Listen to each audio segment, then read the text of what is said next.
Hi, I'm Britt. And my name is Alissa. And this is SkeleTales. And this is the podcast where we strive to answer the age-old question of, is my dead grandma watching me? So, Alissa, do you know that phenomena that happens when you have a song stuck in your head and then you go into the grocery store and this song is playing in the grocery store? I know that phenomena. Do you know that feeling when you have a song stuck in your head or you're going to do a dead grandma bit and you're not sure if your co-host is going to do it or you're going to do it, and you write down, you know, that dead grandma song is stuck in your head as your joke that you're going to pitch to the you just totally fucked me up. You just told Holy we had shit, the same Alissa. I've never even done it before. I just wrote it down. I was like, oh, that's what I'm going to say if it ends up being me that has to bring up the dead grandma bit. What are the freaking chances? What? I'm psychic. I'm You calling are it. a I think I'm psychic. psychic. Wait, how? Maybe I'm the psychic. Oh my god. Wait, I think I wrote.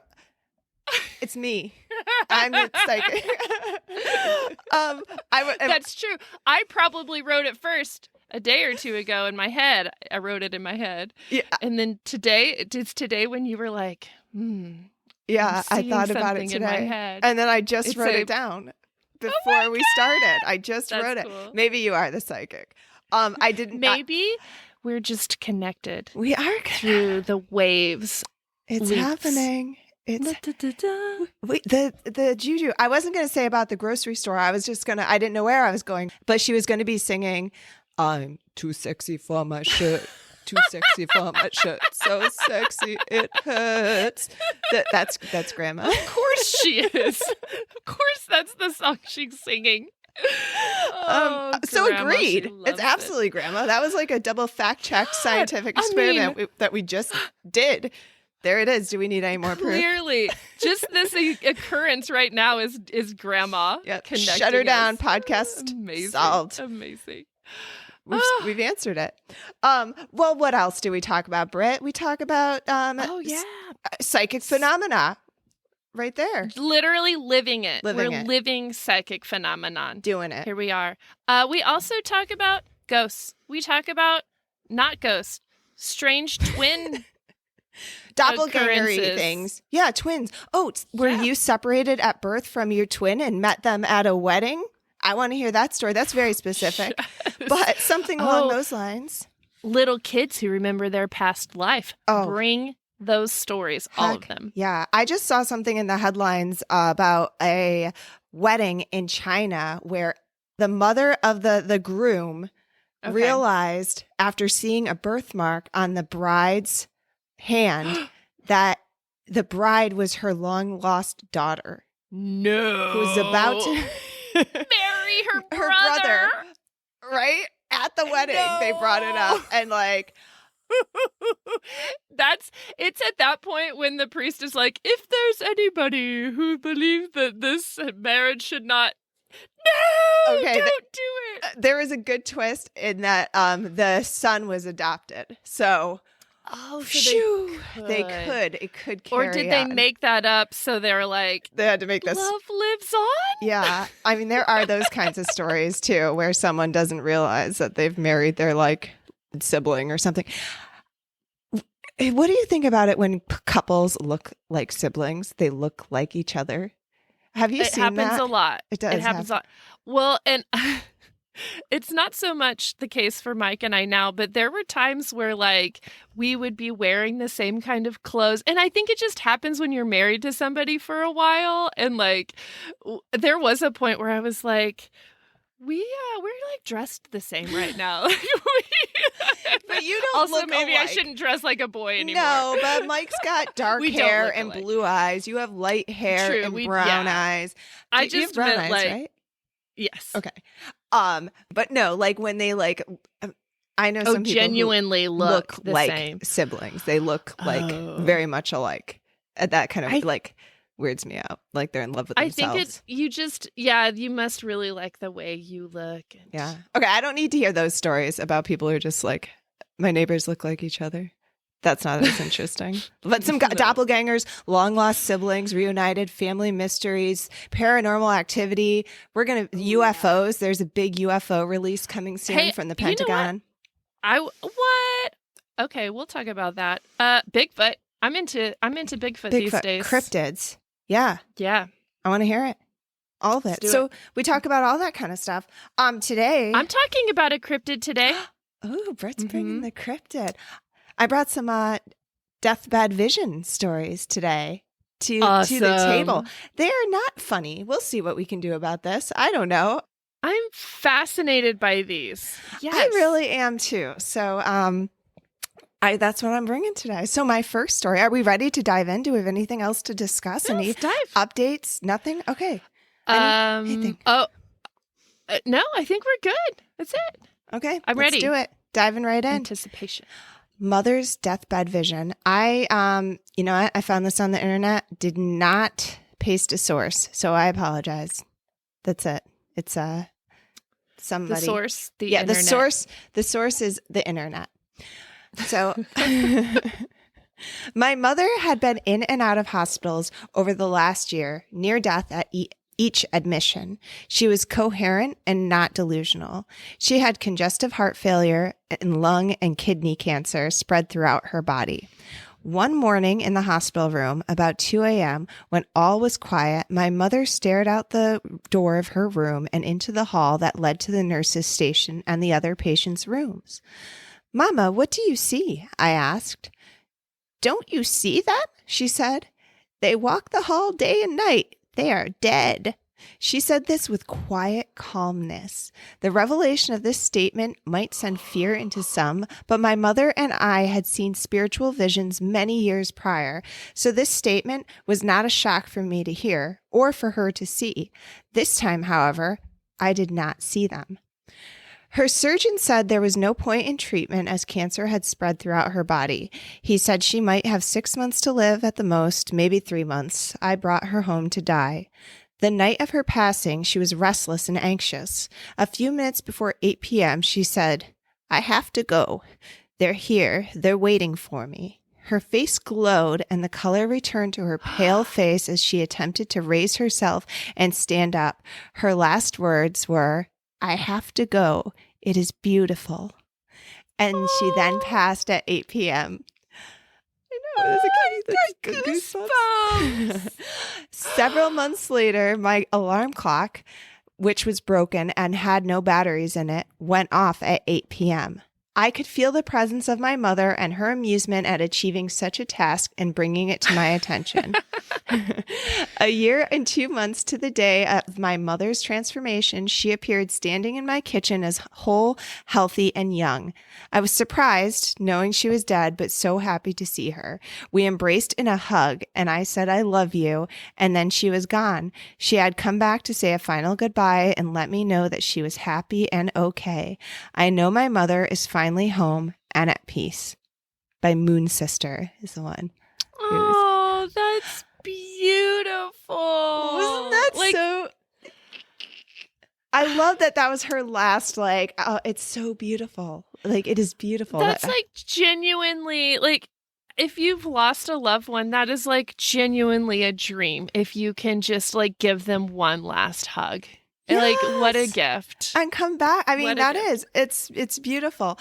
I was going to say the clock thing, when my great grandmother, Aunt Allie, passed away, apparently the story goes was that everyone's clocks stopped at the moment of her death.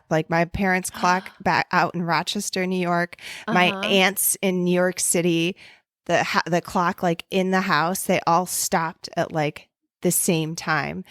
And it was just this a little sign. I'm very curious about that, those sorts of signs and not symptoms of death, signs from beyond the grave or messages from beyond the grave. Ooh, I'd love to hear that. I have one, but it's not related to any of my stories. For today? It's a quick one though. Yeah, sidebar. Do it. I mean, why Go not? for it. Sidebar. That's what just we do. a little attachment to yours. My friend Molly years ago told me about when her grandmother passed, that her grandmother was a big gambler and she would go up to Black Hawk casinos in Colorado. It's just like a little drive up. You know where it is. I know where Black Hawk. It's a little casino up in the mountains. Big gambler though, and her favorite were the dime slots. Just tick, tick, tick, tick, tick, again and again.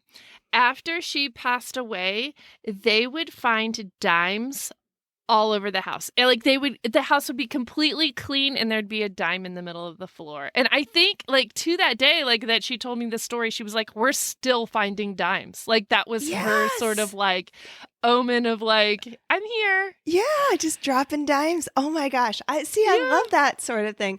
When my grandfather passed away, he lived in Avalon on the Jersey Shore, and I was going to take the boardwalk from where I was staying down to his house. So I was going to walk down the beach up to the boardwalk, walk along the beach and back down. And as I approached the boardwalk, all of a sudden a flock of cardinals landed on the boardwalk around me and surrounded me. And cardinals, a flock of them, like I've never seen like 20 cardinals. Never seen it before. And one just stood on the railing right next to me, like so close, and just stared at me like it knew me. I was like, I also was very sleep deprived. I had taken a red eye and driven from New York City down. Like I had not slept, but it was really, really cool. It was very crazy. I was like, this cardinal is like, he knows me. He's like, he's inside my head. And so then I go down to my grandfather's house where my aunt and my mom are. And I was like, this crazy thing happened. These freaking cardinals just like surrounded me. And they're like, oh yeah, grandma comes and visits all the time. A cardinal. She's a cardinal. She comes and visits us all the time. And apparently cardinals are a sign from beyond the grave. I had no idea. So I think it was my grandpa. Amazing. I know. So that was very cool. It was very magical and very peaceful experience. So yeah. In a way, that is kind of like seeing a ghost, right? When your like bird form grandfather comes to visit you. Yeah. I mean, because they were all around, but there was this one that was like real close and just landed on the railing and just was like, it knew you. Like it knew me. I mean, that's how it felt. It was like we knew each other. And it was very cool, and it felt magical at the time, even though I had no idea there was any symbolism with cardinals, let alone a flock of cardinals. If I see one cardinal, I freaking will, like, I don't know what, I'll post on Nextdoor about it. I'll be like, you'll never believe what I just saw in my yard. I saw a freaking cardinal, you know? I thought you were going to say a flock of seagulls, and I'd be like, oh, bless it. I mean, you're at the Jersey Shore. But cardinals at the beach? Like, no. Never. So, signs from beyond the grave. So I guess that was a vision, deathbed vision. And I love that. Yes. Awesome. I have like tiny bite-sized stories tonight. So they're like little baby stories that actually include some babies. Spooky snacks. Little baby kids, baby mice. Snacks. Baby mice. Wait, why are we eating the mice? What? We're not eating. You said snacks. You said bite-sized. It's going to get interesting tonight. So, my friend Derrick, do you remember Natalie from the story of the strange rabbit creature in the middle of the road who, like, oh, yes. Her and her friend Lindsay saw and it leapt away? She's a dear friend of mine, and she's married to Derrick, who's an awesome dude. Okay. Derrick has been teasing me about, like, that he has the world's epic ghost story. Diagrams. Yes. Okay, this is the one with diagrams. Uh-huh. Okay. Yes, and I've been intrigued. They came over for a visit, and I was like, yes, now is the time. He's like, I don't have time to tell that story, but something happened to me last week. And I was like, oh. But okay, of course you have to tell me this. Out. Like how I picture him like a coach. Like genuinely, I'm like, okay, I've blocked out 3 hours. Can you please tell me the story? Anyway, so this story though happened just last week. Him and Natalie are standing in their kitchen and they're chatting. And I'm going to show Alissa in this video, but everyone just imagine he's holding a drink in the kitchen. It's water, whatever he's drinking. And he tells Natalie, something's pushing my arm. And he's holding his drink out and his arm is moving. Like somebody is pushing his arm. And he was like, this is weird. And so then he like moved. He like turned to see if it was still happening. And the arm was still getting pushed same direction. And so he's fascinated by it. So he's like kind of moving around the room to be like, see if it would like follow him. And Natalie's like, no, let's get out of the kitchen. So they like leave the kitchen. And so then they're standing in their front entryway and then it starts again. He's holding his drink and he's like, it's pushing me again. He's like, just watch, look at my hand. And she's kind of freaking out. He's fascinated by it. He's like, I'm not moving my arm. He said he even was like pushing back into see like, and then it would just push harder into his arm. What? And I'm doing it now over here. I'm like, yes. I'm holding up my drink to see if something happens. Push my arm, spirits in the room. Push it. Okay. Real good. Push it. Push it good. We got to clap before we do these. Synchronize that shit. Okay. So then he's more sensitive to Natalie than these things. And he was like, I didn't feel any chills. The air was like not cold. He didn't feel any like energy, good or bad. He was like, nothing was making noises or talking. And then his arm gets pulled. And he's like, now it's pulling me. And Natalie, that was like her limit. She's like, pushing is fine. Pulling is not okay. And they ended up, she's like, they left it completely different. They went upstairs away from everything. Oh, God. She was having none of it. It was funny, though. What if it just dragged him out of the house? All of a sudden, he's like, it's pulling Oh, my me. God. All he of would a sudden, be like, he just gets like, like pulled by a force. As he's telling me, he's like, I'm going to ask them to do it again. That was really interesting. And Natalie's looking at him. She's like, no, you won't. Like, Ouija boy. Not. Yeah. Do they think that their house is haunted? I think that's the first experience there. But now that this has happened, I think that he's ready to like sort of invite some fun stuff to happen. Natalie wants none of it. She doesn't want a Ouija board in the house. Nothing. So who knows? I'll keep you updated. Yeah, I want to hear. Maybe we should just have Derrick to tell his story on the podcast, his diagram one. I'm kind of curious about this because he needs to carve out some time to tell it, right? Like, but maybe he should just tell it himself. If it's a good one, maybe. I mean, obviously it's going to take some time. If he has no time. I'll ask him. Did you ever play that game? I'm picturing this game right now where you like... Oh, it's an arm raising you hold game. Your arms down to your there's one where you like hold your arms down and somebody like holds your arms in and you push really hard against theirs and then they let go and your arms like float up. That's what I'm picturing. Yeah. They weren't doing that. Natalie wasn't like hugging him real hard before and he's like, my arms are moving. And now they're floating up in the air. No? Okay. Just checking. It's a good try to debunk it. Okay, so one other little bitty bite-sized little mouse snack. A little bit not related with pushing or pulling. Maybe a little. So, Gypsy contacted me from next door because this was, a while ago. I put out a call, but we both procrastinate, but I finally got a hold of her. And she used to be a paranormal investigator many years ago before she moved to Texas. And so then I asked her, I said, well, what was your most memorable experience? And she told me about the time that her and her team went to hunt the Beast of Bray Road in Wisconsin. Have you heard of this before? The name sounds really familiar, but once you said the Beast of Bray, I'm not thinking the same thing. I'm thinking of some like werewolf kind of situation in France in the 1700s or something. The Beast of something. Because I thought you were going to say England or France. So no. Wisconsin?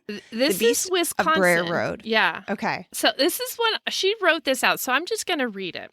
And she said, so 2 friends and I decided we wanted to go hunt the Beast of Bray Road.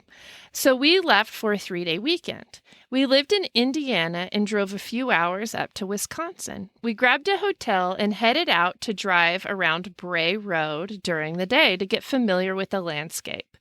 It was very normal, just houses and fields, very Midwestern. We left there and grabbed some dinner, got our equipment from the hotel, and went out after the sun went down. I was in the passenger seat, and I thought I kept seeing something in the rearview mirror, something big. It would block out the motion lights on porches of the houses that we were driving by. Then the truck, bounces, like we had hit something in the road. Behind the truck. So I'm staring behind the truck at this black mass in the road, trying to make out if maybe we hit a deer. And then it stands up and lopes off into the field on 2 legs. We ended up making it back to the hotel and find 3 giant gashes down the cab cover of my friend's truck. I think the beast had hit our truck from behind. It was wild. What? I had never heard of this. That's crazy. I hadn't either. So, of course, I did a little quick Wikipedia search. And so I'm going to tell you a little bit about this Beast of Bray Road. It is a purported humanoid wolf-like creature allegedly witnessed in or around the rural community of Elkhorn, Wisconsin. It has since become a part of Wisconsin folklore and has been subject to multiple books, documentaries, and even a horror film. Never even heard of it. No. The Beast of Bray Road is most often described by alleged witnesses as large, between 6 and 7 feet tall, with a humanoid-style body covered in fur or hair, with a head resembling a wolf or bear. So kind of like what you were just saying with the France one that you'd heard of. It's like a sexy, demented wolf. Is this what we're looking at? Is this Wisconsin is near Canada, right? The Wendigo? Is that what Wendigo? I think the Wendigo has more elk-like, less wolf-like. This seems still more like wolf-like. Sexy human body. Do you think there's cryptid fetishes? There's gotta be. Or cryptid we'll porn. post this picture of the beast, the sexy Wisconsin beast. So it can go on 4 legs or 2 and has been, it says it resembles the werewolf or Bigfoot sometimes. There's a couple of sightings, though, that they talk about. It's first sighted in 1936. In the 80s, several alleged witnesses reported the beast had made contact with their vehicles, leaving long scratch marks on doors and trunks of vehicles, just like Gypsy. It's its thing. Mm-hmm. One witness reported hitting something crossing Bray Road, then exited their vehicle to determine what they had hit, and reported that a large wolf-like creature with red eyes chased her back into her car and left claw marks in the rear passenger door. Sightings also have been reported during daylight hours, several witnesses stating that they saw an unusually large wolf-like creature running on all 4s through cornfields. And then one person saw this eating the remains of a deer with its organs removed. And they just kept driving, though. If you see something like that, you don't stop, right? You just keep driving. Yeah, no, I probably wouldn't. You wouldn't take a picture? They actually, saw it. So then I was like, you're a paranormal investigator. So surely you've, documented this, right? You have it on video. And she's like, nope, we weren't recording. I was like, damn it. Wasn't their whole goal to go investigate this thing? I don't know. It was stalking I don't know if them. it happened sooner than they thought, or it would just or they were driving to a certain part, but then this thing they hit it before they got. I don't know the story, but. So do you have to be on Bray Road to see this? What's Bray Road? What is that? Well, I think that I think it's just been witnessed a lot on Bray Road. Bray Road. I don't know that it's anything particular. Maybe it's just that particular like town in Wisconsin is where the like family of beasts hang out. I don't know. Oh, but it's like a dog. It chases cars. That makes sense. Yeah. And she thinks that it was that instead of it being that they actually hit the object, because she was seeing it in the rearview mirror, she thinks it came up from behind and came up on them. So that bounce that they thought maybe they'd hit something was really it making contact with the rear of their car. Yeah, no, I think I've solved it because there's a lot of dogs that like to chase cars. So it's like this creepy cryptid who likes to stalk and kill things and it's evil, but it also has this reflex that it just can't help itself but chase a car. Like it's just like, car, like a squirrel. Oh, there's a picture. Let's see it. Somebody has a real picture. genuine picture? That kind of looks Okay. looks like It just looks like a regular dog on its back hind legs, right? Doesn't it look like it looks like just like a German shepherd or something. Like, but imagine that if that was like 6 feet tall though. Oh, that's true. If it was 6 feet tall, I mean, running on its back, walking on its back legs, that would be a sight. It's like kind of hilarious looking, like a husky on its That's back what I'm legs. saying. But if it's like 6 foot tall, so is it like a shapeshifter? It's like stuck in between. It's like sometimes human. Maybe it's just like a werewolf. That's now what I'm thinking. And then it has like a lot of dog-like tendencies, but human characteristics.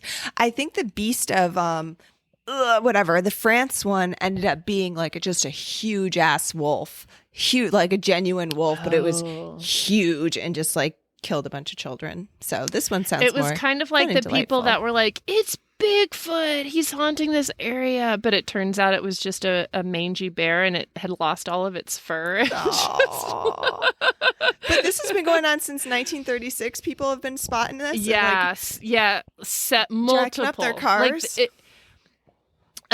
There was a book about it, and the woman was a newspaper reporter, and she had collected story after story after story that she was like, I have enough to make a book now. And she made a book with everybody's story. There's so many witnesses. So that photo you showed me does not look like it'd be capable of denting a car. Not even if it was 6 foot tall? Isn't that supposed to be an actual photo of it? Okay, That's that kind of one what looks I a envisioned lot was scarier. it's like a werewolf. Yeah. Oh, look at his ass. It looks like a werewolf. Look at his ass, though. He's got a booty that on booty him. don't quit. That booty don't quit. Okay. Yeah, so I'd buy that's the Bray Road Beast. Does he steal anybody? Has anyone been like killed by him? They just sightings. I haven't read the book. The Bray Road Beast. Wikipedia didn't say though. Okay, well, Gypsy, I'm glad you escaped right. the clutches of the Bray Road Beast. I saw some funny meme about, I think actually Elon Musk is the one who tweeted it, and it was, you're going to love this because it's 2 charts, and it's like a chart of the advent of like photography and film and cameras, and it was like this like a steady graph that just is like an incline, a steady incline, and then photo documentation of UFOs, and it's like just a flat line that it doesn't improve at all. And it was like the best evidence UFOs don't actually exist because there's all these photos. Elon. Yeah, like, well, I mean, same thing with this beast is like all this camera equipment has like improved and it's like there's people investigating and then, oh no, our cameras weren't running. It is true though. Like we all have cameras and videos at the ready in our pocket, and has it increased the sightings? I've done things where I'm scrambling super hard for that camera button and I cannot get out in time to capture something amazing. So I just resign. I'm like, I just need to document this with my own eyes and my own brain because I'm going to waste all my time trying to hit that stupid camera button and then like getting fit, like I just need to take it in and be here. And that's it. No pictures are happening, I guess. I am a little more fascinated about these cryptids. There's more cryptids out there. I didn't know like Wisconsin had 6. Like it is interesting. I want to know more of these stories about this beast. I want actually, you know what? I want some killing stories. I want to hear some killing, which is kind of fucked up about me. But I'm like, it just chases cars and scratches cars. And where eats instead animals. of eating a dead deer on the side of the road, it's a, farmer up the road. Yeah, Farmer Sam went missing. Yeah. He was found with covered in fur and animal urine. And I don't know. I don't know what else. I'm just trying to picture what a big dog would do. Learn about cryptids. Okay, so my next story. Yeah. Are we ready for this? We're ready. So my next story is from Psychology Today. It's an article, and it is by Marilyn A. Mendoza, PhD, and she wrote a book called "We Do Not Die Alone. Jesus is Coming to Get Me in a White Pickup Truck." Unfortunately, so she has some excerpts from her book in this article. I kind of want to. Apparently we have to buy the book to hear the Jesus in a pickup truck story. So sorry, don't get too excited. You'll have to read the book. Yeah, you got to read the book, but I'll plug it here for her. So, and this is the article is Deathbed Visions, Part 1, Experiences of the Dying. And she says, I've seen patients die with their dead relatives standing by, and I have seen patients die with only their living relatives in the room. I prefer those deaths where you know someone has come to get them. Then you know there is something more than what you get in this realm. It adds to the mystery of life and death. At least for me, it keeps me hopeful that when it is my time to go, someone I love will come back to get me. These are the words. Oh, it wasn't her talking. Sorry. These are the words of a hospice nurse talking about patients experiencing deathbed visions at the end of life. A deathbed vision is a vision or experience that the individual has before dying. It does have an acronym. It's called a DBV. So we've got NDEs. We have DBVs. We have EM. Oh. Nope. What is it? Oh, no, we're never going to learn. Never mind. Why are we even reviewing these? Quiz. We need flashcards. What's the little magnetic resonance meter? EMRs? EMTs? I Shit. do it every time. No. You said EVPs already, right? That's Electric voice phenomena. We got the only one I remember. Okay. Enough of the bragging. Okay. It may occur immediately before death or days or even weeks prior. Patients have reported visions of dead family members, religious figures, and or beautiful scenery. In my own study of these experiences, I found that 57% of the visions were of deceased relatives. Those working with the dying report that these experiences have a calming and peaceful effect on the patients and those around them. A patient dying of cancer had been very restless throughout the night. In the early morning, she opened her eyes and stared fixedly in the corner of the room where no one was standing. Mm-hmm. She said, "Mom, I'm so glad to see you." She smiled. Aww. After saying this, the tension in the room from the family eased. After her comment, the patient died peacefully.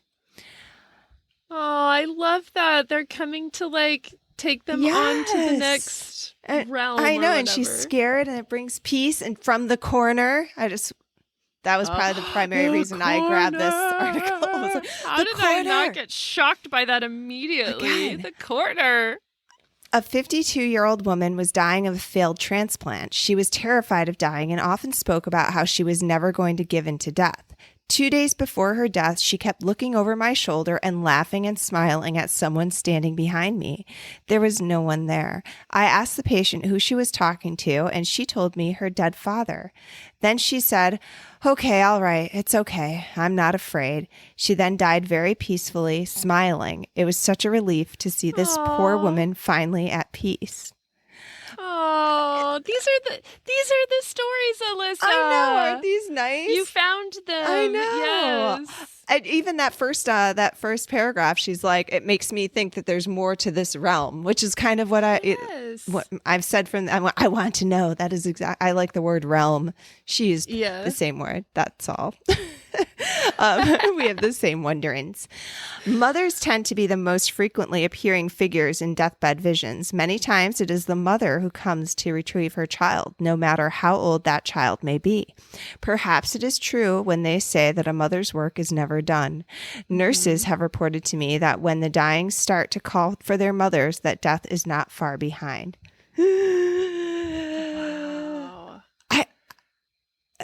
What would you think about being a hospice nurse? I don't know. My mom, Debbie, she's Debbie she's too. not Debbie too.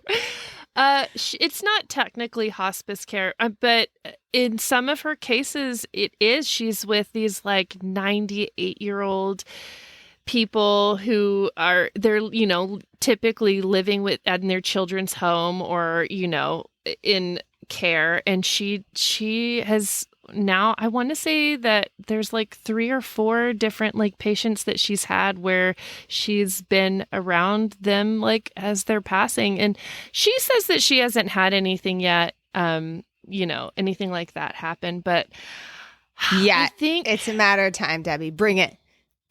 I think that you just have to have that certain, it really is a gift. You have to have that gift of like, to be able to handle it. I don't know that I have the gift. Yeah, I don't know. And just like seeing the beauty in it and seeing the yes. And being at peace with it probably. I don't think I have that gift either. Like I've had quite a few pets now who have like, okay, they're sick. They're probably not going to make it, and you just like, I mean, it's different with animals because sometimes you can just be like, well, you just go put them down. But then other times it's like, well, I'm not going to spend $100 to put a rat down. Yeah. It's like, it's very anxious to me. I think that I wouldn't be that person to be able to like calmly eat, hold their hand and be like, it's going to be okay. I'd be like, are you okay? Yeah. Well, your breathing sounds weird. I don't think I would be that calm force to be send them forward. No, yeah, I would be like, no, you're gonna be fine. You're gonna be fine, and like they're like, not gonna be fine. Yes. I know. Yeah, I'm sorry. Yeah, you had a rat pass recently. Did your rat go, mama, in the last minutes? Mama. I mean, she had pneumonia. We've talked about it. Spirit, I think. Spirit went off to be a spirit. The nebulizer. Spirit in the sky. How do your rats keep getting pneumonia? Where are they getting it from? Apparently, it's like a thing with rats. I don't know. They just get pneumonia? All right. Since we've started this podcast, I've had 2 pets die now. This is probably not a good sign. We are. You're inviting evil into your house, Britt. Okay. In my defense, I have a lot of pets. So, they're bound not to. Evil. I think evil. Also weakling. Have you pets. acquired? Has anyone sent you a gift? Maybe it was the map. The map. Is it cursed? No. Oh, I did think about this when you were talking about the ant, Tata, somebody, where with the painting. Yeah. I don't think when I get things, I don't think I'm aware enough, because I love thrift store shopping and garage sale shopping. But I'm not alert enough to be like, bad things have happened only since I got this figurine. Like, I think I need to be more sensitive to that. Yeah. Think about it. Oh, well. Since October, what have you brought into your home? More pets. One is coughing really bad all the time, like a hacking infected pet. They'll be fine. I'm You'll like, be okay. what would you catch pneumonia okay. from? I don't know. That's so sad. Poor little they spirit. just have weak little lungs. Nah. Okay, wait, I'm not done. Sorry, I just interrupted. Oh, no, I'm sorry. No, it's okay. I just paused because wait. There's more. Sometimes family members will come to help the dying transition and are accompanied by a deceased pet. Oh, maybe your little spirit will come to visit you, Goldie. Oh my God, it's gonna be like a menagerie in your hospice room. There's like dogs and cats everywhere, and chickens and rats everywhere. Yes, please. Honestly, that would make me so happy on my deathbed to be surrounded by all of those. I love it, and I now have this vision of you like just tossing like corn, like what is that? Casting it out from your bed, like just pouring all over, feeding your pets. Oh my God. That is so good. That's my wish for you. That's a great visual. I love it. Me too. Okay. A 67-year-old woman saw her husband, who had died 4 years previously, with her 22-year-old deceased dog. She stated that her husband had taken her hand and, along with the old dog, told her he would show her the path to follow to be able to die peacefully. The second most frequently appearing figures are angels or religious icons. Just as with the accounts of deceased family members, these visitations bring the same sense of comfort and peace to the dying and their families. An elderly female who was alert and oriented spoke to me of how angels had gathered in around her hospital bed and were ready to take her home. She died peacefully a short time after. A non-religious man kept looking at the ceiling. I asked him what he was looking at, and he replied, Jesus. I asked him what Jesus was saying to him, and he said, nothing. He is just looking at me. What should I do? I told him to tell Jesus what was in his heart. Minutes later, he said Jesus had left. He had spoken to Jesus and asked him for help, and Jesus had said he would be there when the man crosses over. The patient died comfortably 2 years. No, not 2 years later, 2 days later. Sorry. Oh, that makes more sense. The above examples are just a few of the various types of deathbed experiences the dying can have. An upcoming blah, blah, blah. Regardless whether you believe these events are hallucinations from a dying brain or are true spiritual experiences, the impact on the dying, the medical staff, and family can be profound and help soften the grieving process. And all quotes in this article are experts from... Nope, not experts. They're excerpts from We Do Not Die Alone. Jesus is Coming to Get Me in a White Pickup Truck, which I might just have to buy the book to read that story. I think so. Yeah, and then you can tell me. Yeah. I love that so much. It almost seems like people see what is going to bring them the most comfort too. Like, is this genuinely something they're seeing, or is this something that they're projecting to ease comfort into the passing?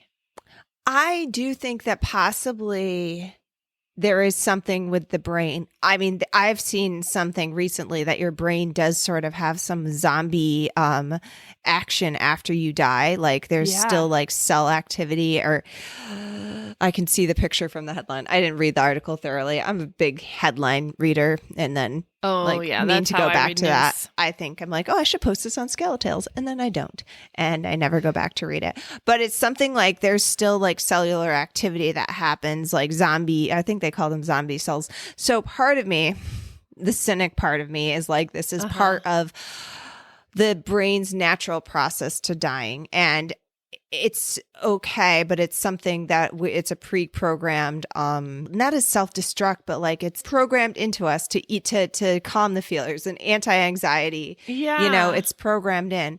But I don't know, the dude who was non-religious seeing Jesus. Like, why would that be the thing he sees? Because he's fearful that he hasn't been religious and doesn't believe. I was like. And Jesus says it's okay. Yeah. And so then, I think that's probably, oh shit, I should have gone to church. Why didn't I go to church? Like when you're really hit with that. I had the flu or some food poisoning, something so bad when I was like 22, so sick. I can't, like, on nobody around, on the couch, like can't tell if I'm hot, if I'm cold, like really scared I'm going to die. Cause like I was so ill. I think we had food poisoning. My cousin and I going to the hospital. Like we were, I did not realize she was at the hospital at the same time that I was like feeling like death. Probably should have been in the hospital. And I remember like saying Hail Marys and being like, why didn't I go to church more? Why didn't, you know, like, so that kind of, the regrets of woulda, shoulda, coulda. And like, so maybe that's why, but I don't know. I also love the idea that your loved ones are like there to just hold your hand and take you into like the afterlife. I love that. I mean, and then it's like, why aren't some people getting that experience though? Too. It's not all of them, some of them. Yeah. But, and then my other question obviously is like, okay, how much morphine is involved in these deaths? Or maybe those are the ones that aren't experiencing it because they're kind of having they're dulling the senses or the natural process. Well, and they say ayahuasca is supposed to, what is it, DMT? Is that the drug? It is. I know that acronym, but I don't know what it That's means. what ayahuasca is. Yeah, and that's the chemical that's supposedly released in your brain at death, and so that's where people who go on who take ayahuasca, they see the visions and stuff. Yeah, they have there's people around them. They feel like they have a guide of some sort. But it doesn't explain other people a couple of these that I had read before. I just quickly printed these ones, was like one guy was sitting next to someone who was dying, and all of a sudden his spirit got sucked out of his body, and like he saw the fellow he was next to. It wasn't a relative or anything. It was just someone out of his body as well. And the guy gave him this look like, hey, check it out. This is happening. And then so the guy passed, and then the other one was sucked back into his body. And apparently, like you were saying, you're looking for out-of-body experiences. It's sort of like that. And he's like sort of tried to logic that his whole life. So it's not exclusive to the person who is passing. Yes. The story brain. Yeah, the story my dad said of when my grandmother was on her deathbed, of just the room feeling just full, like surrounded by, I don't know whether it's family members or, you know, an angelic force to like take her up to the heaven. I don't know, but he was just like, it was so crowded in the room, and there was like 2 people in there. Yeah. When my grandfather passed, he was saying, he's like, why are there little people running around? Which doesn't, but he was dying of congestive heart failure. And I think he was having oxygen deprivation, like he couldn't breathe. And so I think that was the issue there, which is unfortunate. But yeah, like, and then I just think of like the Wizard of Oz, like he was like, he was seeing visions. He was seeing like things that, I mean, he was on oxygen though. He was like in a hospital setting. I don't think that, you know, he was getting oxygen, but it was not family. It was just like, what the fuck is going on here? Why are there little people running around over there? Like, what, you know? It's like a circus happening. Yeah. So those are my stories. What do you got? What you got? Good one. Okay. Not related at all. But I found the stories fascinating. I did not catch a name on this one, so I'm going to call her Helga. Helga says that I am a skeptic, but I haven't been able to rationalize these situations. I have 2 kids, a 6-year-old and one who was 2 weeks old at the time. We were sleeping, and I suddenly awoke to an incredibly loud, painful wail. It sounded like my oldest was hurt. She sometimes cries when she has growing pains. It wasn't my newborn, as the baby was sound asleep in my arms. I jumped out of bed and rushed down towards her room down the hall. I could still hear the wail, and I was worried about how loud and horrible it sounded. I thought she must be in pain, as this wailing was so incredibly loud, as if it was right next to me. The moment I got into the hallway, the wail completely ceased. I rushed into her room and flung open the door to see an empty bed. It occurred to me in my sleepy, panicked haze that my daughter had slept over at my mother's that night. I walked back to my room thinking maybe that somehow I had like maybe an auditory hallucination. When I got back to my bed, my husband said, "Did you go check on A?" That's their daughter. "Is she okay?" I was stunned that he had heard it too. I reminded him that our daughter wasn't home that night. I was never able to explain what we heard, and my daughter was fine asleep at my mother's house. Oh, weird. Oh, God. Crazy, right? Yeah. I'm glad nothing was wrong with her daughter, but that would also make some kind of crazy story. It turns out she fell out of bed and broke her leg at my grandmother's house or my mother's house. I'm finding that these stories are like, no, she wouldn't have told that story if she'd gone back to bed and her husband was still asleep. She would have just been like, auditory hallucination. Also, newborn baby. I'm not sleeping at all. This is normal. But the husband was like, is she okay? She was crying. Also, why did the husband not rush his ass out of the bed? Yeah. She has a newborn baby that she's holding. Right? Why aren't you getting your ass out to check on the kid? You know what can be really freaky? And that my thought, so because it stopped while she was in the hallway, but my thought is like cats in heat can sound a lot like crying babies. And that is a freaky ass sound. Like it's kind of, yes. It's kind of like when foxes are talking too. It sounds like a screaming woman. Oh, really? Have you heard that before? Not really. I don't think so. We had several fox families out when we lived in Colorado, actually. And this is what it sounds like. I'm going to get away from the mic because it's really loud. But it's like, where you're like, somebody's being raped and killed right now. And then I so many times I ran out to be like, I'm gonna save you, and to be like, oh, it's a fox. Oh my God. Oh, that's a better little than... fox.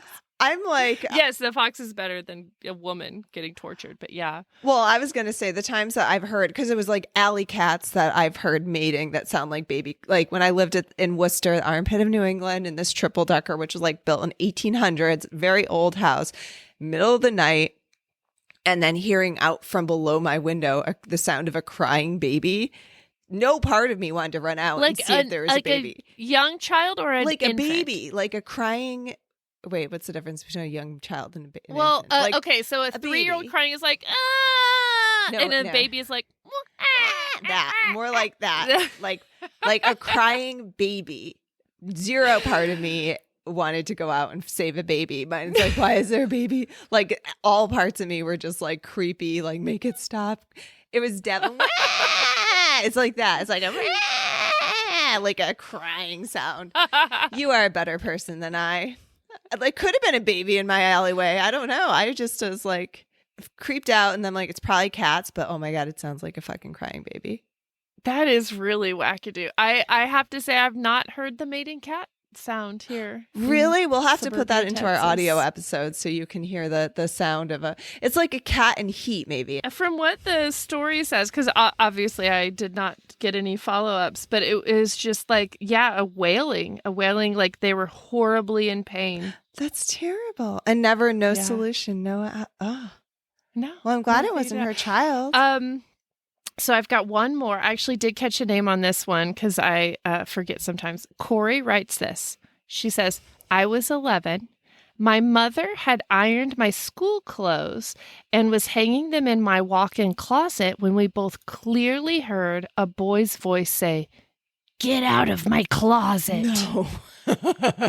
It was like a living person was right there. Another night, I saw him. I had just gotten into bed, and he was standing there by my desk with his arms reaching out towards the cage of my pet mice. I saw him so clearly. I just rolled over and went to sleep. No! Strangely, I was not afraid. Okay. I woke up in the morning with my favorite mouse named Tiny, who was born without a right front paw, chattering in my ear. No. With the deformity, Tiny could not have gotten out of the cage and climbed down from my desk and up into my bed across the room. The cage was closed and all the mice were safe, including my sweet Tiny. Both the voice and the apparition were very clear and the first of several paranormal experiences. Oh my God. That is amazing. Oh, I hate it. I love that one so much. I love it. I love that. I hate it. A haunted closet. No. That's deformed mice. The deformed mice, that sounded pretty adorable. Also, the fact that the mouse could have gone anywhere and it went and just snuggled her in the ear. I snuggled her. So that's pretty cute. And then the little boy let her out. Get out of my closet. No, thank you. Child ghosts are the most horrifying. Can we just say? Can that be official on the podcast? Yeah. Do you think that even one that's like innocently playing? No, I feel like... Oh, that's true. Little Samantha and the Driscoll, where she just teases people all the time. Yeah. But even that it's tragically sad because she's just like, Samantha, move on. She doesn't know how to.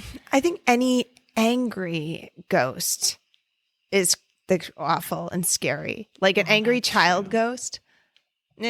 Like an angry adult ghost. I don't know. Yeah, like an angry ghost. A ghost in your closet. That's what my nightmares were made of as a child. That and the doll that I kept in there that I put like upside in a box and didn't. That I was like convinced was going to climb out and attack me. Oh my gosh, I'm having memories of Katie, number one fan Katie's story of her ghost in the closet. I'm in the closet. Yes. I'm in the closet. I'm out of the closet. That's essentially what Tiny just did to her too. Did Tiny whisper? Tiny, the little one, no, Tiny, the one-handed. If that's what it was saying in Mouse, it was like, I'm out of the closet. I'm out of my cage. I'm out of the closet. Stay out of my closet. Was that? I do love the idea of the little spirit boy being like, I think he was probably trying to play a trick and be like, gonna get Tiny out of the cage. And then Tiny was like, but I love you, little girl. I think that they were just, the spirit boy was playing with the little mice. Oh, true. Right? I mean, maybe, but like. I would too if I was a little spirit kid. Yeah. The threat from the closet sort of, I'm still not okay with him now.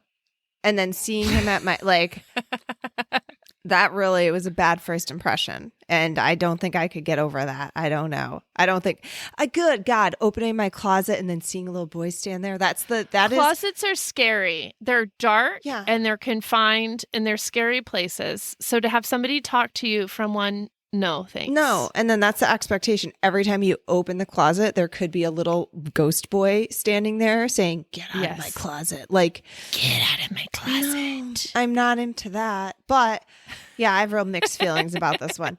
I'm glad it happened to somebody else and she told us the story. That's great. I am very, very pleased that occurred. I thought that the mouse was going to be dead or have pneumonia. Maybe you just have a ghost problem, Britt. The poor little mice. Maybe mice have better respiratory systems than rats. Oh, I don't know. Maybe. They have their own little nebulizer. So it did include mice. Is that what you said? You did say mice, but we're eating mice. I said little babies and little mice. Little baby mice. Little stories. Little things. Except for the little thing that is the Beast of Bray Road. That was not a little thing. No, that was a big thing. But a lot of animals. You got animals on the brain. Animals. I thought I was bringing very sad death stories, but mine were kind of heartwarming. Kind of was like, oh, that's nice. We could not have had different stories to bring to the show. No, they were very different. We had, not at all the same. This is what happens when we're like, let's wing it. Not sticking with a theme. They say, let's just bring some stories and see how it goes. It's very low stress on us. If you would like us to stick to a theme, please let us know. We got some feedback that you guys actually enjoyed the little grandma bit at the beginning of the episode. I like the grandma bit. We're into it. I guess we just have to ask. This is a fantastic segue. We're asking for your grandma stories. Sure. Also, deathbed stories. Yes. Also, little weird mice stories. Yes. And cryptid stories. Cryptids, little weird mice stories. Bring it. How about signs from beyond the grave? Oh, some signs. I do have one more of those that I want to talk about. So yeah, we'll definitely be bringing that back up. But signs from the grave. Yeah. What have your loved ones like signed to you? How have they let you know that they're still with you? Yes. What has occurred? Exactly. Any strange things that you just cannot explain away and that have haunted you? Not haunted, but just, little, hey, what's up? There are thousands of ways to get in touch with us, but a few are email. Yeah, you can email us at skeletalespodcast@gmail.com, or you can call us on our hotline. Ooh, I like the hotline. We could come up with some other more clever thing. But for now, hotline. That number is 302-689-DEAD. You're laughing at hotline. 302-689-3323. I didn't make up the word hotline, Britt. I just want to let you know. I know, but it feels like a hot brag. We got a hot brag. We got a hotline. Sure. We'll just Socials, we got them. You can come hang out with us over on SkeleTales Podcast on Instagram. We're SkeleTales Pod on Twitter. We have a wonderful Facebook community called Facebook Community. It's a group over on the Facebooks, right? Yeah. No, it's not called Facebook Community. Oh, no, it's not called. Damn it. Britt, this is your part. Can't rely All on me. of Facebook gathers together and we talk about with SkeleTales community. You didn't know my name was Alissa Williams Zuckerberg. It's my group. But you can message us over there too. We're not picky. Like, yeah, we'll take stories any way we get them. But we do need to take a quick little moment to talk about Apple Podcast. Yeah. Oh, hey, everyone, right now you're listening to this podcast. If you are listening through Apple Podcasts, please take one moment, one finger. Like 5 seconds. It maybe even less. Go to our podcast, scroll wherever. Maybe it's 2 seconds. You scroll all the way down to the bottom of the episodes until you see tap to rate. There are 5 stars there. You want to click the furthest to the right. 5 stars. Okay. It will say submitted. Thank you for your feedback. In this case, 1 star does not mean we are number 1. We are number 5 out of 5. That's the bestest. It will take 30 seconds tops. just a little tap of the finger. That we very, very, very much greatly appreciate it. You don't even have to write a review. Just that little tap of the finger. It helps us. But we only have 22 ratings. So I know there's some of you out there that have not done that little tippity tappity of the tip finger there. So also we love to give stuff away. If you end up reviewing the podcast, we'll give you stuff. We'll give you stickers. I'm even thinking about giving out some keychains because I really love them and want everybody to see them and have them on their keys. So I mean, they're very cool. It. Yeah, we'll give away some free shit. We'll figure this out. Oh, speaking of merch, speaking of keychains, we have a smoking hot merch shop. We have t-shirts. We have mugs. You can buy Alissa and I a drink. We have notebooks, stickers, and hot as shit laser cut keychains. You can find that on our website, skeletalespodcast.com, or through Etsy. Yeah. Through SkeleTales Podcast. Yeah, I made a fancy link tree this week too. So if you go to our Instagram, you can hit the link tree. I should probably put it on the Facebook, but then it gives you all of the links. It has our podcast. It has ways to listen. It has the merch shop. All the ways. So you can go. You said Linktree, but I didn't know what that was. Oh. That's very cool. Yeah. So you hit one link and it has all of the places you can go in one. So maybe at the end of this, we just say one place and then people can go everywhere. It's more fun to list them all out and brag about all the names we have and all the places we are. Very special people. Anyways, so find we've got stuff though. It's there. It's fun. Super cool stuff. Go check it out. Alissa. Yeah. Hey, what's up, Britt? Hunt you later. Hunt you later. Good night. Good night.